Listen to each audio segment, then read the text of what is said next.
Well, we can talk about masks. I'm going to let Thomas start. Yeah.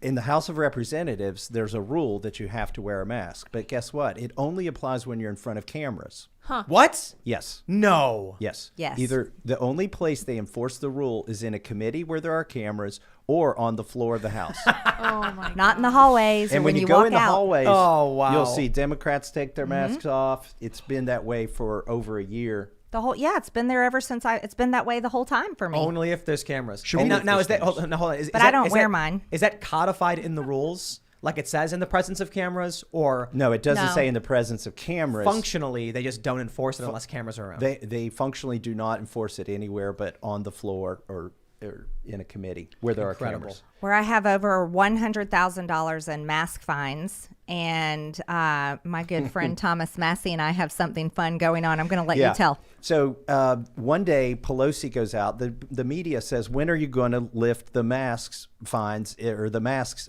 rule in the House? Because remember, there was a period of time where if you'd been vaccinated, you could take your mask off. Right. And most of Congress had been vaccinated. So they asked Pelosi, and she said, until every member of Congress is vaccinated, everybody's going to wear a mask. And I realized, okay, the mask rule is now morphing into a vaccine rule. Yep. And so I organized, I don't want to say I led, but I organized 10 members of Congress, and Marjorie was among them, to go to the floor of the House and notoriously and openly violate this mask rule in front of the C-SPAN cameras. And we were promptly fined for our transgressions. And if she had just sent the bill to Georgia for Marjorie's case or to Kentucky in my case, she would have been fine. We would have thrown them in the trash and she wouldn't have got her money. But what she did is she reduced our salaries. That's right. Whoa. Takes it off on the front end. How does she do that? Well, she violates the Constitution to do it because the Constitution says that the salaries are set by law and drawn from the Treasury. To be set by law, a law has to pass the Senate and be signed by the President. The 27th Amendment to the Constitution, the very last one to be ratified in 1992, but suggested during the Bill of Rights, says that congressional salaries can't vary without an intervening election. Now, why did they do that? A lot of people think it was so we wouldn't give ourselves a raise. That could be partly true, but in reality, if you go back and look at the debates, they decided if anybody could get control of a person's sustenance of their salary, they could bend their will pretty easily. And so they made sure that you couldn't vary it until there was an election. Unless you're rich. Yeah. But even that, I mean, Marjorie's got $100,000 of fines. Oh, the next thing they did, because they figured out they can't stop me from refusing to wear a mask, because they figured out I truly will not stop doing it no matter how much they fine me, and we are going to have a very successful lawsuit. I'm thrilled about it.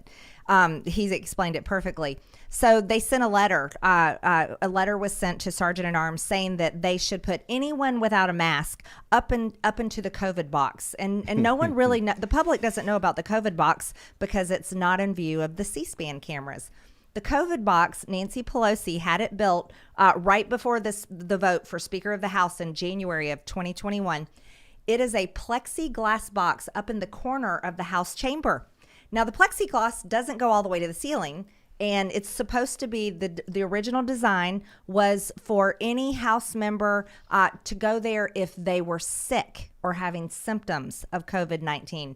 It wasn't for well people, unvaccinated people, or people without mask. It was only for sick people. But then Catherine Clark, who called Representative Catherine Clark sent a letter to the Sergeant at Arms because they're so offended at me or Thomas or anyone not wearing a mask, and they want to put us up in the COVID box. In the penalty box? Yes. Like, I body got- check you up into the penalty box? This is beyond. When I think about how bad Congress is, the first time you came, Marjorie, and explained how they don't even really vote on the bills.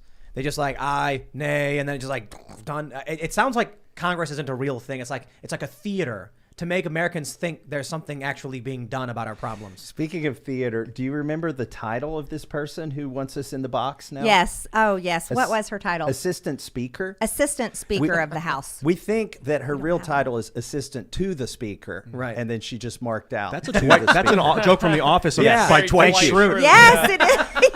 Yes, Thank Ian, you for that's getting right. the I think Dwight it's- reference. I think it's funny that we're all sitting here laughing, and it sounds like the institution is just completely in decay and falling apart. Oh, it It's gets scary, right? worse. We can tell you more.